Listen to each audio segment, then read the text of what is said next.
Nobody wants to be pitched, especially like in a small metal box that they can't get out of. They can't get out of. Kill the elevator pitch. Meet the expert in million-dollar opportunities. Keynote speaker and marketing strategist Clay is revolutionizing how we introduce ourselves. We get asked this 3 times a day, 1,000 times a year. Why do we get it wrong? We never get taught. Before you can get the phone number, before you can close the sale, figure out which story do I want to tell. Using this little formula called Verb-Their-Noun, it becomes a great headline, a landing page, website headline, name of your course. And so the ability to capture someone's brand in 3 words is remarkable. The perfect intro, it's not about you, it's about who you help. The reason it works and the reason it spreads and the reason it makes them the money they want to make, and this is going to throw a few people, is... Oh, that's interesting. Yeah. Clay, thanks for coming on. Of course, stoked to be here. So what we're going to do today is, in under 60 minutes, we're going to teach the perfect intro and try to give a masterclass on how to introduce yourself. Because not only do you introduce yourself in conversation, but also creators are introducing themselves, dozens or hundreds or sometimes thousands of times a day through their content. Yeah. So let's dive in. Totally. All right, let's go. So the question is, so what do you do? Okay. Right?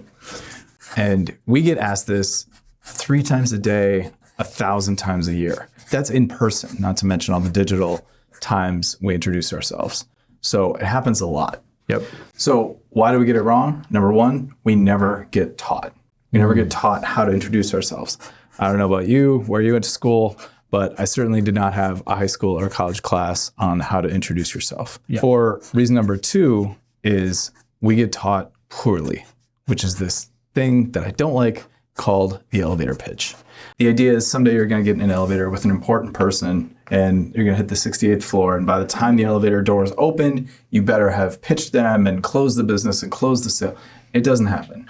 We're not going to get in an elevator. So we're going to go from cold meeting to deal closed in 60 seconds. Yeah, or you have to pitch your business. Nobody wants to be pitched, especially like in a small metal box that they can't get out of. They can't get out of until the door opens. So I want to recruit everyone here to help me kill the elevator pitch. And when you hear people say you need an elevator pitch, the answer is no, you need a perfect intro, and we're going to explain why. Okay. And 3, the reason is we believe in the 3 myths of introductions. That's why we get introductions wrong. So that leads into the next part, which we're going to jump into now.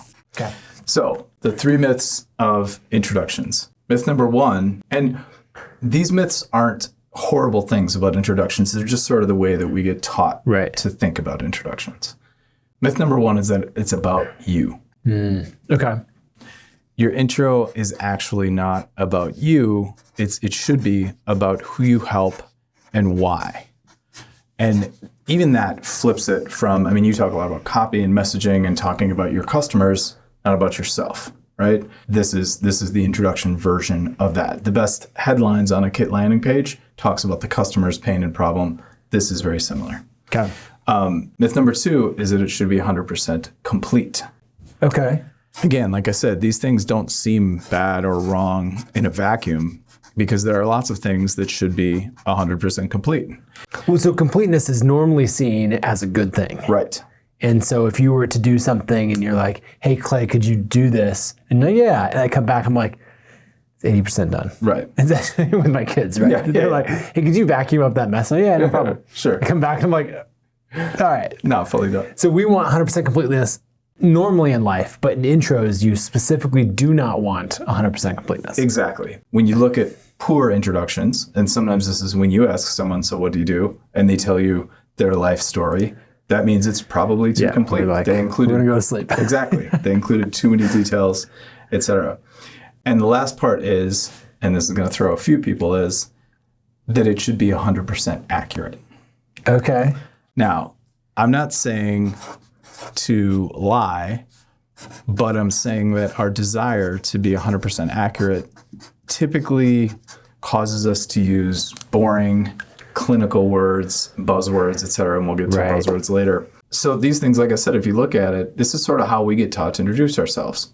Make it about you, try to make it complete, and try to make it accurate. I think it's our 8th grade English teacher who teaches us these things, right? Yep. The perfect intro instead is structured sort of differently. It's not about you, it's about who you help. Okay. So we've covered the myths, and there's the typical intro that really follows the myths here. Right. But the perfect intro about who you help. Yeah. And the reason it's about who you help is because the goal for an introduction is not to present all of your credentials in a resume format.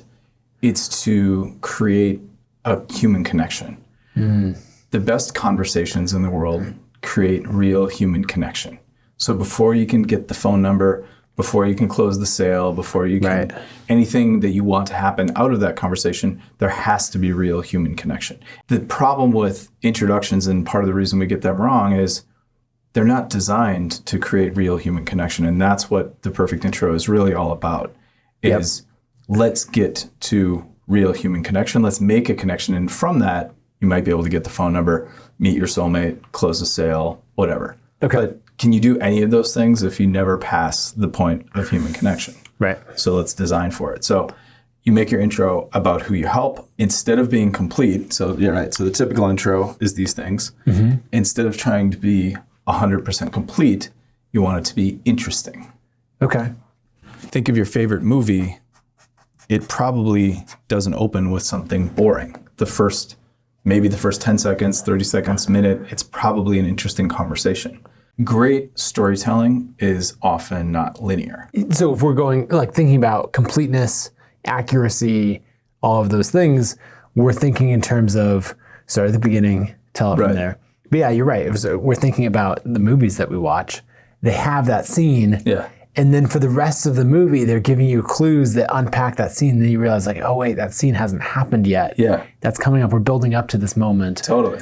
If you do something, I don't get nervous when I make coffee in the morning because I know how to make it because I've made it thousands of times. You're not like, oh shit, what do I do? Oh no. I'm going to get this what if right. I screw this up, right? Yeah. I know how to make my coffee. It's not a big deal. You can make your intro equally not a big deal. Then you can play with it. Then you can have fun telling the story. Right. And ask the person questions and be engaged and create that human connection. Yeah, number 3 here, then is confident? Yes. So you want to be interesting and you want to be confident. Okay. So those two things combined, like I said, think of your favorite actor, actress, Clooney, Jennifer Lawrence, whoever you like.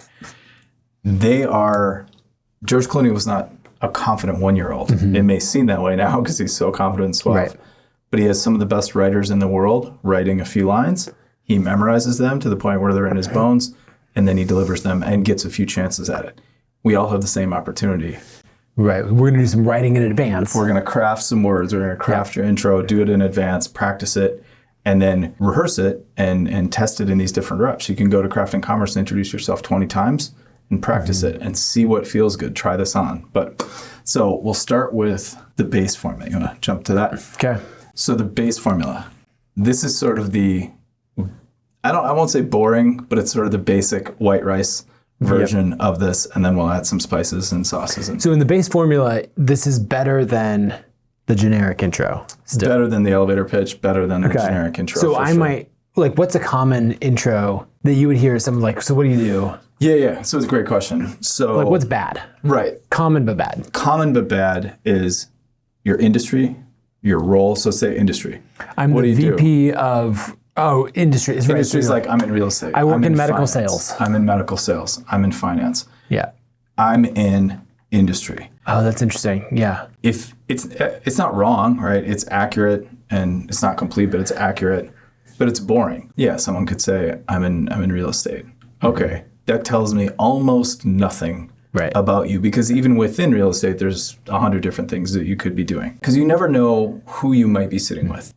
Kit works with creators, typically younger people, not all, but typically younger people. You might sit next to a 70-year-old lady on a plane and you might be like, well, she's not a Kit customer, and I'm busy, I got some work to do. But you never know. She might have 6 kids, or her daughter might be a huge YouTuber or something like that. It could be, who knows what connections come up. Jason Fried had a great quote. And he said, I think Jason Fried and then maybe Steve Jobs had a version of it too, which is like, you can only connect the dots looking backwards of where we are now and Kit Studios and everything else. And you've written a lot about this, the connections. And then I met this person, that led to this person, that led to this person. Well, it's the idea of like luck in your luck surface area. That's a great term. So people talk about like being lucky or creating opportunities for luck. Yes. And so if you're having a random conversation with someone on the plane or at a conference, like that's a little bit of luck surface area. Yeah. Something could happen here. Probably won't, but there might be an opportunity. Speaking of luck surface area and serendipity, and Tony Hsieh used the term collisions, with Zappos, and Steve Jobs would architect them at Pixar, which is a great story. When Steve Jobs got to Pixar, the original design for the buildings was like, we're going to put the animators in one building and the engineers in another building, and the different admin teams in another building. And Steve Jobs was like, absolutely not, because he wanted to create that luck surface area and serendipity and collisions. So the story goes, he built this big atrium and he put the bathrooms off of the atrium, but you could not park in the far part of the parking lot and sneak into your cubicle through the back. You had to come into the front. You had to come in through the atrium. And you couldn't have architected and predicted like this film in 3 years is going to be, but everyone who worked at Pixar during that time can remember, oh yeah, Toy Story 2 or whatever came from me meeting this person, or I was waiting for the bathroom, or whatever, these luck surface areas. So the perfect intro is not a physical atrium, but it's a tool set to create better conversations. To maximize the opportunity from each of these things that come up. Yeah. So the base formula is a better version of any of those perfect intros. So the base formula is the white race version, and then I promise it's going to start very basic and simple, and then we're going to make it fun. It's I help people. So we're 75% done, and I need your help on this last part. Okay. Achieve a result. We're going to help people do or achieve or become something. Okay. And if we can, achieve a result up there. If you're able to frame the achieve a result using this little formula called Verb-Their-Noun, that's going to make a lot of things easier and have some kind of fun magic tricks later on with regard to your landing page and stuff like that. So this can be Verb-Their-Noun. I could have left you a little more space there. And what I mean by Verb-Their-Noun is your customer has a noun they want verbed. And what I mean by that is, I used to do a lot of stuff with Kickstarter, crowdfunding, Indiegogo, all that other stuff, right? Now a terrible intro would be, I'm in crowdfunding, or I'm an Indiegogo guru, or I'm a Kickstarter expert. Those are common intros, but they're terrible. The best one is, I help, and we'll customize people in a second, but I help entrepreneurs fund their dream. Okay, fund is the verb. Yep. And dream is the noun. No, they have a dream. Now, if you were launching an app, for you, it's your dream to launch that app. Someone else, it might be a film. Someone else, it might be a hoodie. Jake Brownstein had the 10-year hoodie, right? That was his dream. So the magic of turning noun from the specific object of the app or the film to the dream, it brings it up a level, and funding is what they want. So anyone who's hoping to get their Kickstarter or Indiegogo project, raise money on that platform, all of them have a dream they want funded. So what is the noun that your customer wants verbed, and what is that verb? So dream applies to all of it. Funding that dream is what they wanted. So reverse engineer that. Yeah, so for Kit, I might say I help people grow their audience. That is perfect. And we're going to jump ahead, actually, because the Verb-Your-Noun thing, I like what you said. Change there to your. Okay. What does it say? Grow your audience. Pretty good headline for a landing page. Grow your audience, and then, with Kit or whatever. Right. This works magically because you change there to your, and it becomes a great headline, landing page, website headline, name of your course. Fund Your Dream was the name of my Kickstarter course back in the day, a crowdfunding course back in the day. What you're saying is the interchange of there and your. You change there to your, and it becomes a headline or a course name or whatever. That makes sense. Grow Your Audience is the great name for a book, a headline, whatever, right? Yep. Because you're speaking to their desires of what they want, which is very different than I'm a Kickstarter expert or whatever, right? Yep. That makes sense. So that's a really, really good hack. And I would recommend people, you can do this in a spreadsheet. You could make a little spreadsheet. We can actually, we'll send it out to anyone who's watching. And then we'll get into the we. You can change help to a bunch of different verbs, change people to a bunch of different verbs, and then Verb-Your-Noun, try a bunch of different versions of that. Basically, we can break down each one of these into a column And then you can brainstorm a bunch of different ways and sort of try different intros. But sometimes with this, we're going to talk about, is this kind of like a slot machine? Imagine your perfect intros laid out on a slot machine instead of cherries and bars in Vegas. We're going to pull the lever now and start changing the different wheels and changing the words to test that out. This is the thing that like every person that I've ever seen that's actually done that part, the relatively simple but maybe boring part of just like searching a bunch of verbs, they'll come up with one that they're really excited about and proud about, because this is something you're gonna say a lot, while you're running this business or anything. You can have draw an infinity symbol here, because one point I want to make is you can have as many intros as you want. It's called the perfect intro. It could be called the perfect intros. You can add a little S there.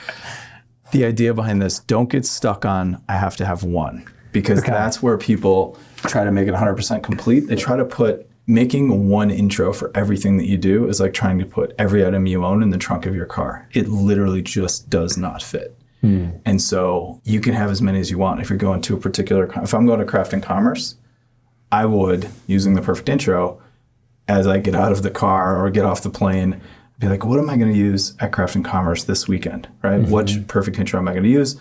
And eventually, which story do I want to tell once I'm there? So the rules, number one, no buzzwords. Okay. Because as we learned from early Kit client, Albert Einstein. Exactly. If you can't explain it to a 6-year-old, you don't understand it yourself. And I really think that's true. If your kids can't understand your introduction, it's probably too complex. And what people usually do is they insert buzzwords. Now, what's interesting is they usually insert buzzwords to sound smart, and yet usually what they're doing is it ends up being less clear. Right. Talk about the stories in Atomic Habits, or so like James Clear and Simon Sinek, because I think it really illustrates the point around buzzwords. Yeah, absolutely. So the way that ideas spread through culture and through the market is usually word of mouth. I do obviously a lot with marketing and branding. People think that marketing and branding is, I need a lot of seeds to seed the cloud and then I'm going to rain on everybody. Right. How do we just cover as much ground as possible? Blast everyone. People, whenever anyone says, I have this great widget, this great product, this great service, Clay, I just need to get the word out. And I was like, what's the word and where do you need to get it out to? Like, it's just lazy shorthand of I'm trying to rain on everybody because they're not doing the rigor of what Seth Godin calls the minimum viable audience, getting to the center of the bullseye. And a lot of people talk about like, okay, core bullseye, and then it spreads. But they don't really talk about how it spreads. The leap from one center of the bullseye to the next ring and the next ring is word of mouth. And what Portable Stories is basically engineered or reverse engineered word of mouth, codified word of mouth. Packaging it up so that it's easy for someone to pick it up and take them with them and give it to someone else and spread the word. That's what portable means, is like I can take your hand and give you the portable story and now you have it, and that's word of mouth.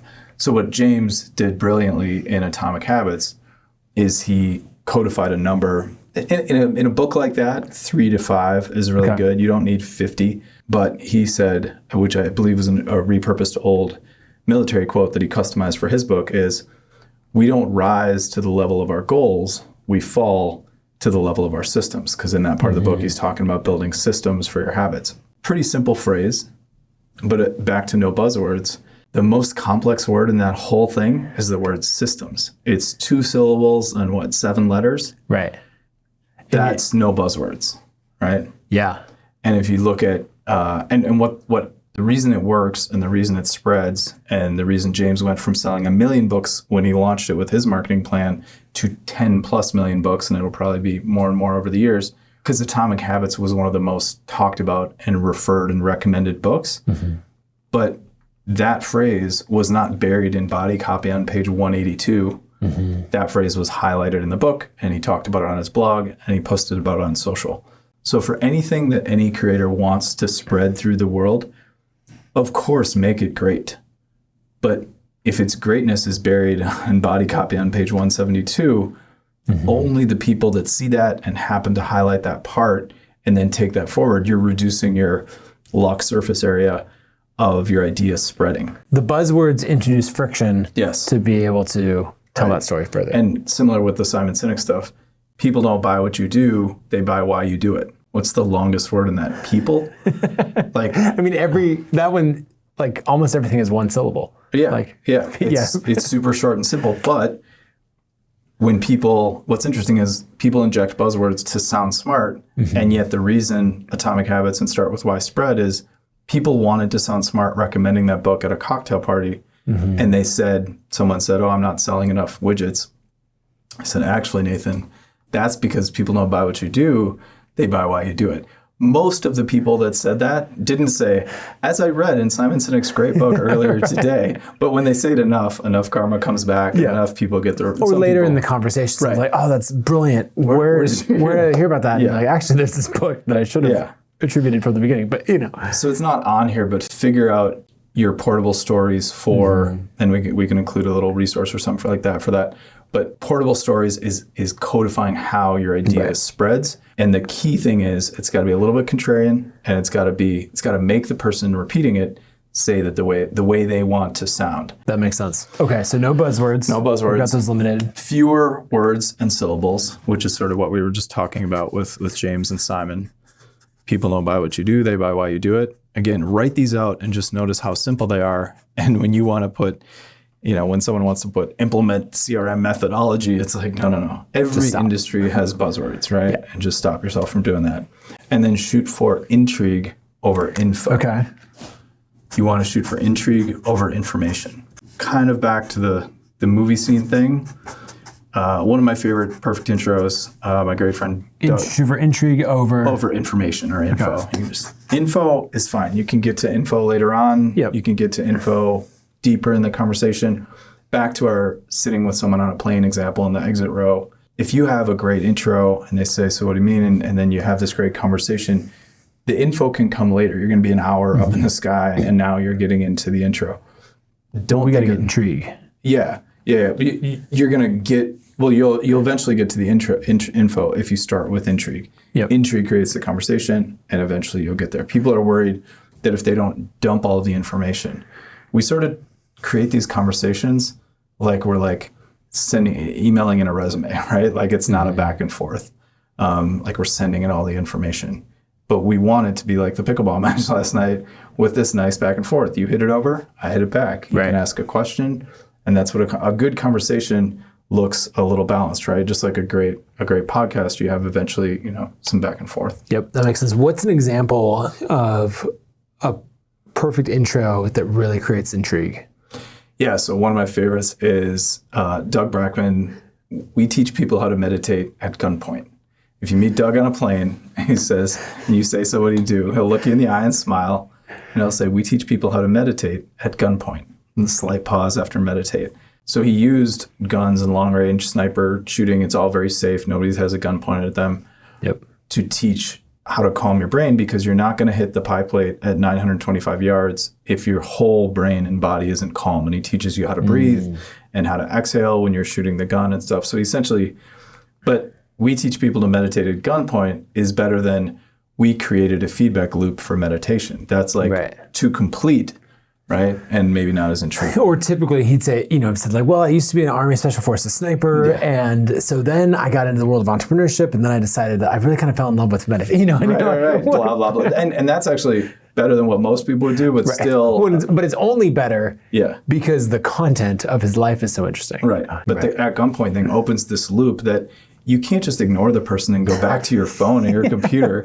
It's such a blasted open loop. And that's part of the goal of the perfect intro is not to shock the person. The goal is not to be so contrarian and shocking, but if it can open a loop that they're curious about, they're going to ask you a question. And now we're going to pull the slot machine again, and we're going to change the word people. So we're going to change the word people to who it is that you help. So for Kit, this is pretty clear. You guys help not just people. You don't help 3-year-olds in Africa. You help creators, right? That's the word that you guys own, which is, actually, I'm glad that came up, because people think personal brand is about number of followers or, subscribers or email subscribers or anything. No, a personal brand is about owning a word or a phrase in the marketplace. And you guys have spent a lot of time and money and effort and attention to own the word creators. You wrote a book called I Am a Creator, right? Yep. when people think of creators, they think of kit. And that is very intentional. So for everyone out there, it's a slight tangent from Perfect Intro, but if you're trying to build a personal brand, don't wake up and only think about I need to increase my number of Twitter followers or Instagram followers or TikTok or whatever. Think about what word am I owning in the marketplace. Back when I used to do the crowdfunding stuff, I was the crowdfunding guy, and the phone would ring off the hook because people would be you or Dan Martell or somebody was there and like, I'm trying to get funding for my app, or Indiegogo this or Kickstarter that. There was 20. Have you talked to Clay? Yeah. We just come. Talk to Clay. He's the crowdfunding guy. So if you're trying to build a personal brand, pause on the followers for a second. You'll get the followers if you get really clear on the word or phrase that you want to own. Back to like the change people. Creators. Now creators is kind of the top level of who you serve, but there's sub within that. What are some words under creators of types of creators that you serve? We could be YouTubers, authors. It depends on the context of where we're going. Right. If I'm showing up to a conference where I know most people are written content creators, then I'm going to say authors or bloggers. Yep. If I'm going to VidCon or VidSummit, then we're going to be talking about video creators, YouTubers. Totally. Yeah, I could totally see you guys probably going to, let's say, a writer's conference or an author's conference specifically. It's not incorrect or in any way ingenuous to say we help authors, because you guys do help authors. Right. You have a ton of authors. And if you're at an author's conference, we help authors, right? Easy. So now change help to a different verb if you want. Help is great. It's kind of like creators. It's sort of at the top, but you might do something different than help. We're both friends with Jason Gaynard from MMT. When I think of Jason, the verb that comes to mind is connect. He's a connector. Yep. Right? So you could change help to connect. I connect incredible entrepreneurs. When Jason says that, it automatically doesn't make it about him. He's the one doing the connecting, but the adjective amazing is on the entrepreneurs. Right. He's like, man, I just introduced into, so change help to the different verb you do. It could be unlock, right? Unlock is something that feels like it's inside of you. I just figured out the combination or the code, right? Now back to the formula, I help people, or let's just say I help women unlock their best body or whatever, right? If you're a personal trainer that works with women, and then again, change there to your unlock your best body, not a terrible headline, right? Yep. So when other examples, right, we're talking about teach was one we used, right, with Doug. Right. So there's all kinds that you could put in there. You were mentioning one last night of decode. Yes. Right. That's one. If we're going for intrigue, that's a more interesting word than like explain or whatever, right, or articulate. Yeah, like if someone said, I decode personal finance. For a lot of people, personal finance is a complex thing and they're scared of it, or money issues or whatever. Or you could even say, I decode the stock market. For a lot of people, you either work in the stock market or the stock market's confusing to you or you don't want to deal with it, right? So if there's a thing, if you're serving an audience that wants help with something that they deem as complex, but they would like to understand it, decode is a really, really good word. That makes sense. I'll sneak that in. And again, you can Google just verb lists online. It'll alphabetize A through whatever. And put it in our spreadsheet with the five columns. Yeah. We'll create a little spreadsheet template and send it out to people. I like it. Change I to we. So introduce your company. There's a great article in Quartz years and years ago. I haven't heard Quartz in a long time. But they used to put out all kinds of great articles. QZ.com or something like that. Yep. The headline of the article, it said, startups can't explain what they do because they're addicted to meaningless jargon. And I was like, 20 people sent me that article that day about Perfect Intro, but it's not just startups. I think one of the examples in there was, we visually organize your cloud-based content for cross-platform synergy and distributed access. That's like the buzzwordy, it's just put buzzwords in the Vitamix and dump it out, and that's your intro. Terrible. Who wants to invest in that? You don't even know. You're not going to get money or customers if they don't know what they're doing. As you talk about sometimes, like, you have to get to the point where you have to get past clarity to know if they want it. People think, I have a poor conversion rate because people understood it and they didn't want it. But really, it's upstream at they didn't even understand it.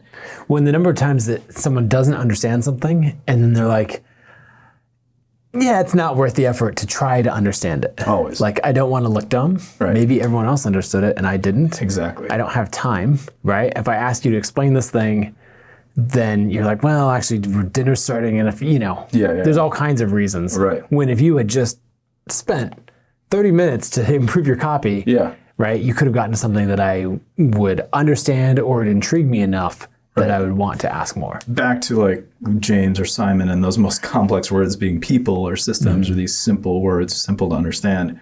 I'm a big fan of, I love clever copy when you can get there, but it's got to be clear first. Yeah, that makes sense. So going from I to we, you're basically saying as an individual, I help, but really as a company, we help, we connect, we decode, whatever it is. And if you're on a, you can swap these out and choose whatever makes sense in the context. You could, if you're at a conference introducing the company, you could be like, at Kit, we, and then that makes sense, right? That makes sense. So we'll talk about a few alternate formulas because like I said, we started with sort of the white rice, basic, peanut butter and jelly, change out people to who you help, change help to a different verb if you want. And then there's a couple alternate formulas that I like a lot. The analogy, which is I'm X for Y. Okay. So I'm X for Y is where X and Y are both things that the person you're talking to knows, but they're typically not paired like that together. So it's not peanut butter and jelly. Yep. So if I was introducing a startup and saying, I'm building Pinterest, but for guys, you can close your eyes and imagine what that is. It's not wedding dresses, it's leather bracelets and whatever. So in the intro version, you could say, we all know what a personal trainer is. We all know what productivity is. You could say, I'm a personal trainer for productivity. Right. Personal trainers come to you. They work with you one-on-one. We're not talking about a group class. And productivity, they could even carry the analogy through and say, we all know what it's like maybe after Thanksgiving and we haven't worked out, we let ourselves go a little bit. Well, maybe you did that with your inbox or your downloads folder or your desktop or whatever, right? Your morning routine. We know exactly what the service is. Yeah. When you go back to the idea of referable or portable or any of these things, then I'm either like, oh, I need that. Yeah.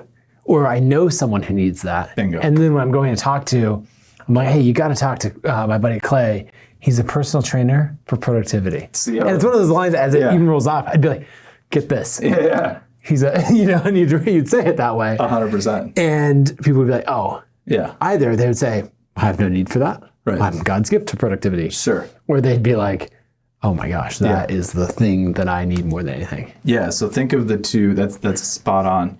And being referable, you can even write that down right here. Being referable is one of the most important reasons why this works, and one of the biggest benefits of the perfect intro is because of what you just said.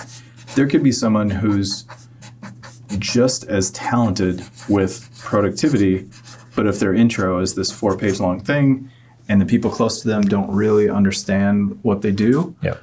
Extra R there. That's all right. Bonus R. Yeah, exactly. This personal trainer for productivity, once you hear it once, you're like, you could recommend that person all day. So you want to be the person who's recommendable. Right. Sometimes I'll tell people like, we're all building our brands, building our email lists, website traffic, etc.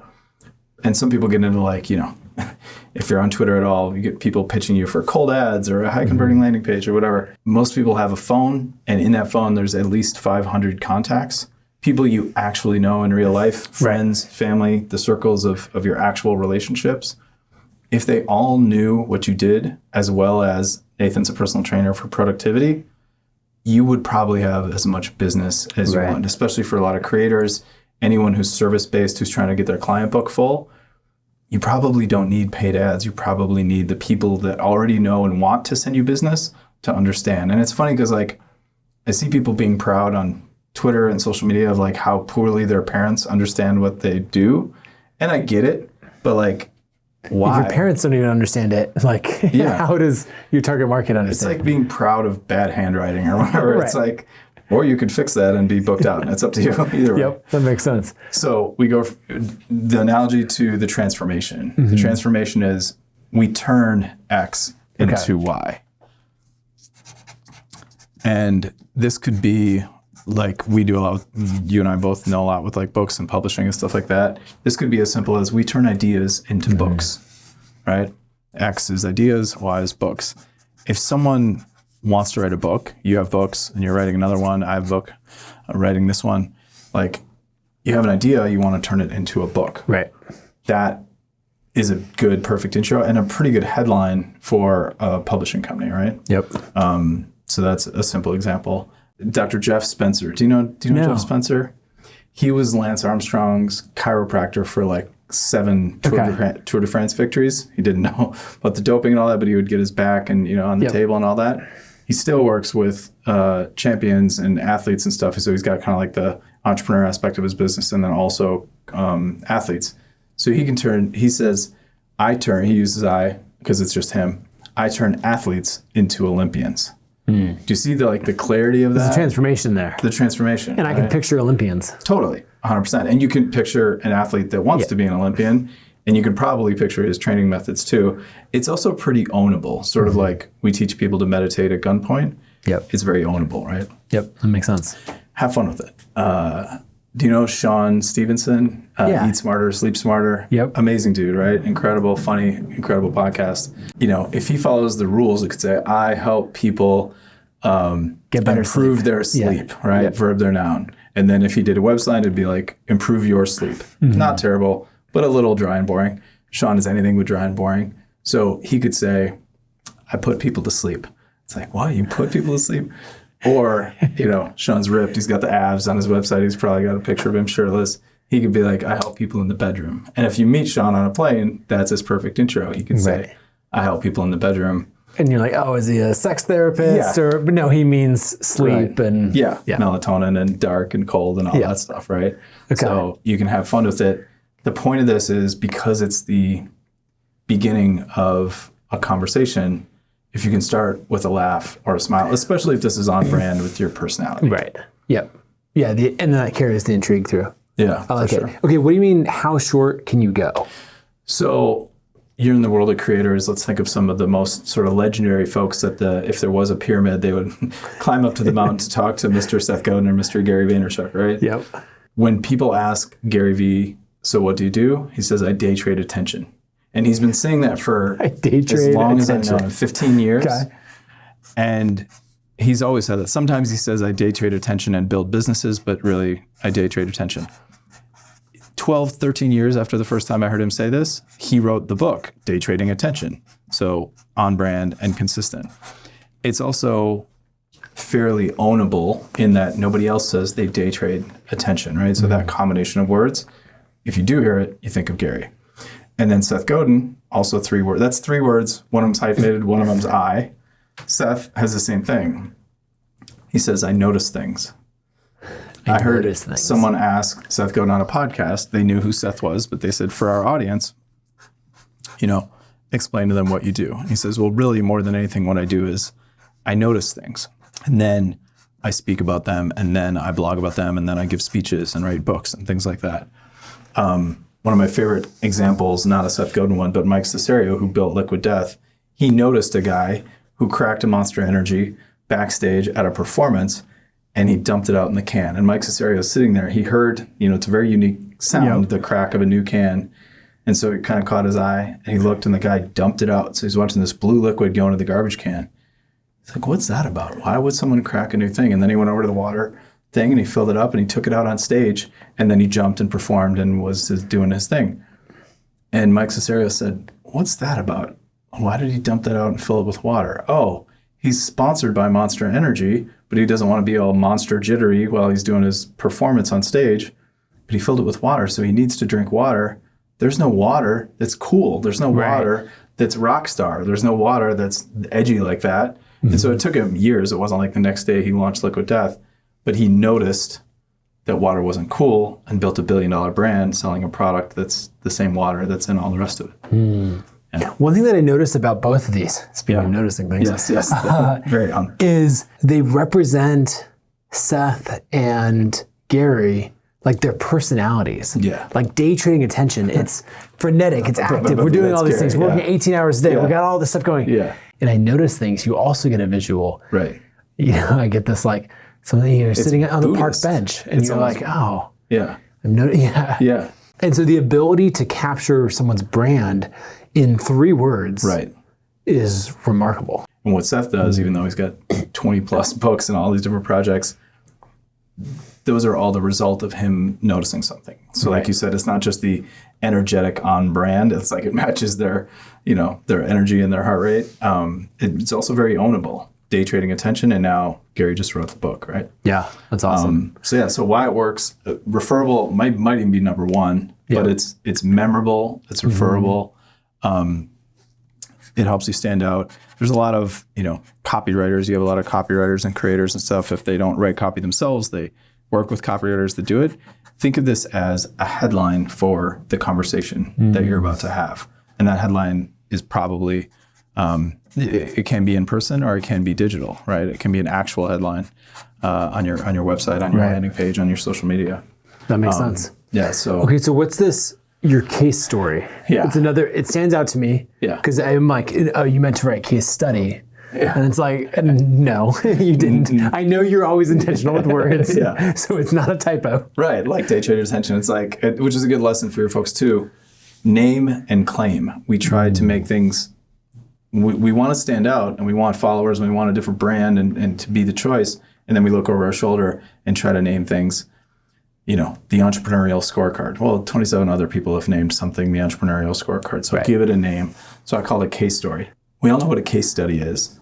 A case study tends to be PDF, tends to be pretty boring. It's the study of a case that happened, right? Your story of your customer, but it's not a story. It's typically packaged up in a boring way. Often, not always. To me, your case story is an interesting story about a customer that you helped, because when we do this, we teach people to meditate at gunpoint or any of these interesting, I'm a personal trainer for productivity. You want your intro to prompt a question, something like, what do you mean? Or how do you do that? You got to give yourself the permission to have it be not fully complete, not fully accurate, interesting, confident, right? Yep. Open that loop. And the whole point is you're saying this thing that is not fully complete. So like, what do you mean? Or how do you do that? And then you get to say one of the most magical questions in the world. They say, what do you mean? Or how do you do that? Which is a question. And you get to say a magical question. Can I tell you a story? It's one of the most amazing things humans can say to each other, because nobody's ever like, no, I filled up on stories this morning at breakfast. I'm good. Thanks, bro. All we want is stories. All we buy is stories. Netflix is stories. Game of Thrones is stories. Billions is stories. Books are stories. I think about like growing up in church, right? Yeah. Sitting there as a kid, you're 12 years old, you're super bored, and the pastor's like, let me tell you a story. Yeah. And all of a sudden you're like, I'm paying attention now. Perk up. Yeah. Yeah. Or like one, Tim Grahl spoke at Craft and Commerce. Okay. And he did this masterfully. First, he had no slides. He memorized his talk. Nice. And which I'm already just impressed by. But then when he goes out, he's like partway through, maybe, I don't know if he deliberately did it in a spot where he's like, oh, maybe this is like a little bit of a lull or something in the talk. Yeah. But he goes, I want to tell you a story about Nathan. Ooh.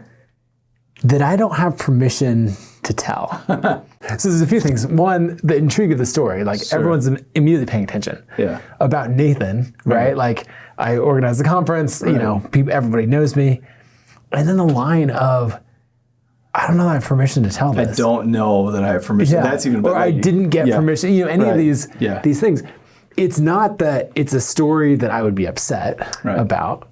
And it's not that if he asked, he thinks I wouldn't give permission. Yeah. It's just that he very deliberately didn't say, hey, Nathan, can I tell this story? Yeah. So that he could use this perfect copywriting line and get like complete attention. Perfect. That's so good. And I bet you could hear a pin drop in the room when he said that. Oh, that's a great example. What do you mean? How do you do this? And then you say, can I tell you a story? The answer is always going to be yes or smile or nod or whatever. Nobody says no to can I still tell you a story unless they are literally running late for something. Right. The structure of the story that you're going to tell is, first of all, you're going to tell a story of one of your favorite client or customer transformations. Okay. So somebody that your business has helped. Mm-hmm. Even if you've only ever had one client, if you're a freelance copywriter and you just started your creator business and you've had one client, tell that story. But it doesn't have to be your biggest client, your best client, the highest revenue. Choose the one that's the most interesting sort of before and after picture, right? Okay. Imagine you're a personal trainer. This is like it's not a story, a photo, right? Show somebody who was out of shape in some way and you helped them get in shape the way they want to be. That transformation is what we're trying to capture in this story. So the light structure for this is when so-and-so first came to us or first found us, they were, and now you might think, you're going to say, oh, they were terrible and then we fixed it. No. They were 99% amazing. They were so good at this. Then they did this. People loved their XYZ. But they had one problem. They were struggling. They were blocked. There was something that wasn't working. It's maybe 1% of their identity or 5%. And your product or service helped remove that splinter or remove that block from their success. So you're no big deal. You're just like, they were stuck in this way. So they worked with us and we were able to do this and this. And now, so it's like, 48% about how awesome they were, but they were blocked. 4% about your product or service, 48% about how awesome they are now, and they've really taken off. So you want them to fall in love with who your customer was even before they found your product or service. And then you just help them remove this block. We're all humans. We all have blocks. We all have things, and we need tools and systems and people and connections to get through those. You were just, Donald Miller will occasionally use the Star Wars analogy, and I think it applies here. You're Yoda telling the story of Luke Skywalker, the hero's journey, right? This is like a micro hero's journey. When so-and-so first found us, they were amazing. They're doing all this stuff, but there was this one thing that wasn't quite working. And so they worked with us and we were able to help them, Then you tell the story of where they are today and their accolades and their success and their, maybe not even monetary success. Maybe there's and now they're home with their kids and they're not pulling their hair out because of their business. Their business is smooth. It makes them the money they want to make. So that's what we do. And you end the story with, so it starts with when so-and-so first found us, when your customer first found us, they were awesome. They had this block. Now, oh my gosh, they're off to the races. So that's what we do. And if you end with, so that's what we do. If you've told the story well, they're so kind of compelled or intrigued in the story that it hasn't been about you the whole time. And they're like, oh, that's what you do. And it just makes it sound, it just ties it up in a perfect bow. We do a lot of this at Kit. And I can tell because in your new studios here, you got posters down the wall, which I love. And I think every big company like this should, every company, highlight your people, highlight them on your website, tell the stories of the people that you help. So. Yeah, our art gallery is... And your new website, your art gallery, the hallways here. So a creator on our homepage, her name's Nisha Vora. She, so I guess I should tell it before and after, right, in the format. Let me think if I can do this. Should we do the whole thing? Should we walk through it? So Nisha is a vegan food creator, right? So she's making videos, blogs, all of that about vegan recipes. And she built a successful business, was able to go full-time on it, and through that process, just really hit a few specific blocks. Particularly around sustainable growth and scaling it beyond just her. Sure. And so she came to Kit and we were able to help her build lead magnets for each of her YouTube videos, build automations so that when someone subscribes to her list, they could get her best content, personalized to them. We were able to help her segment that audience, talk to them in the right way. And then she really needed a way to earn a more sustainable living than pure advertising. And so we helped her sell a digital product, which is her meal plans on subscription. Nice. And so fast forward to today, she has grown her audience from 28,000 subscribers to 140,000 subscribers. Wow. She now has over half of all of her revenue. Revenue's up like crazy, and half of it now is digital product sales of these meal plans. Nice. And then her book came out and it debuted number 3 on the New York Times list. Wow. So that's what we do. That's amazing. That's great. No, the ending of that is that's super good. Yeah. So that's what we do. You can just use it over and over. And that's the first time you've told Nisha's story. Right. And you can literally, take the tape, write it out, clean it up, move it around, you get better at telling it. And I want to give people this ability, I don't want everyone to leave with a perfect intro. I want you to leave with a tool set that's as easy to assemble as red, yellow, green before you go into any conference. But we've talked a lot about the intro and not as much about the story. But start with the story. Start with, for you, be like Nisha. And at companies, you have how many people who work at Kit? 90. So 90 people can all have a favorite creator that within Kit that they helped, Nisha plus 89 other stories, or anyone can choose whatever they want and get a chance to tell those stories. So now you have 3 times a day, 1,000 times a year, 90,000 times a year. Someone's asking a Kit employee, so what do you do? And now you have 90 people with not just interesting intros. The intro is great, but the whole point of the intro is to get to the story, tell the story of Nisha, and then, so that's what we do. So that's what we do. Yeah, and I think about the scalability of that, because like right now, I've got team members at an event in London. Yeah. They're at FinCon in Atlanta. Sure. You know, all around. And so if we get people, our team trained on this and dialed in, then they go from being, you know, oh, I work in software, right. to SaaS. And these transformations. All of the places, you know, social media, email signatures, even business cards. Business cards are an interesting thing right now because now even with phones, you can do the whole buzzy thing and whatever. Everyone's like, why would I need business cards when I can just do that? Well, that's true if the goal of a business card is to transmit my basic information, name, rank, serial number, phone, email. Yes, the phone is better at that. But there's a company called Moo, M-O-O. They've been doing cool business cards for a long time. The difference with Moo, that you can get thick or nice card stock or whatever, but the back of Moo can be 50 different cards. Right. So take these different stories. So for the, let's just say for the Kit business cards, a pack of 50 should be Nisha, it should be Pat, it should be James, it should be all the creators and highlight that you do, and then a little bit of their story. Or, you know, it could be a testimonial. If you're a realtor, why wouldn't the back of your 50 business cards be the 50 best houses you've sold with a testimonial right next to it? Because back to like interrupting the pattern and creating a moment, when someone's like, hey, can I get your info? Can I have your card? You don't just say, here is my phone number and email address, because the phone does that better. But you can go, oh yeah, of course. You fan out your business cards, and it's like, pick a card, any card, and they're all different, which is a pattern interrupt because nobody ever who has business cards where the backs are all different. Right. You walk around, you put your portfolio in your pocket. It's really magical to see. Well, I can imagine that as a conference, even where someone's like, well, that's a great story. What other creators have you helped? And then I pull it out and say, actually, like, this is all that we do. Yeah. And I've got 10 right here. And like, oh, let me tell you about, you know, Bonnie. Let me tell you about James. Totally. You know. Or you just let them shoot it back here. And, you know, and you spread them all on the counter. People love it. They love going through it. So where you can use it, website headlines. We talked about Verb-Their-Noun.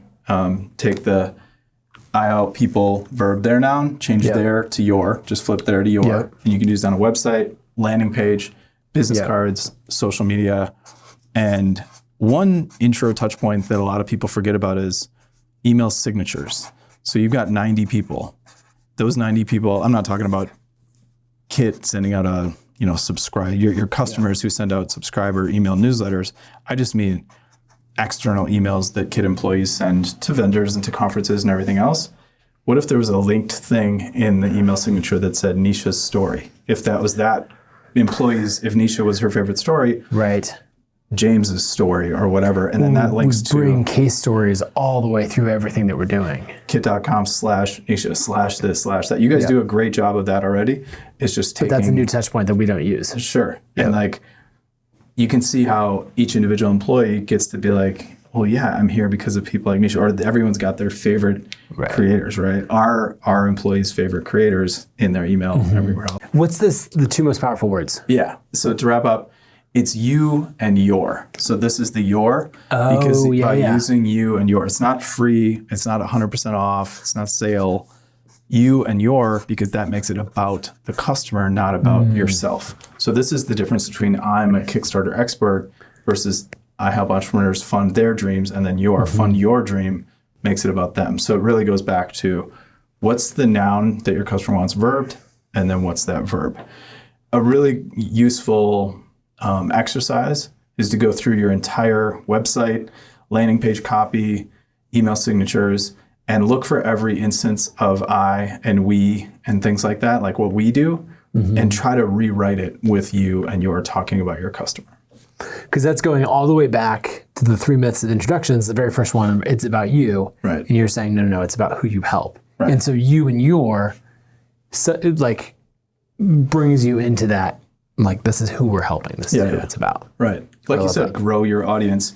is a good high level one for Kit, right? Yeah.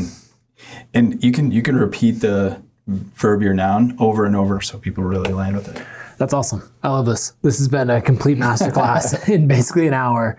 Where should people go to learn more about what you're doing? And I'll put all this in a really nice, clean little document, and we'll put it at clayandnathan.com.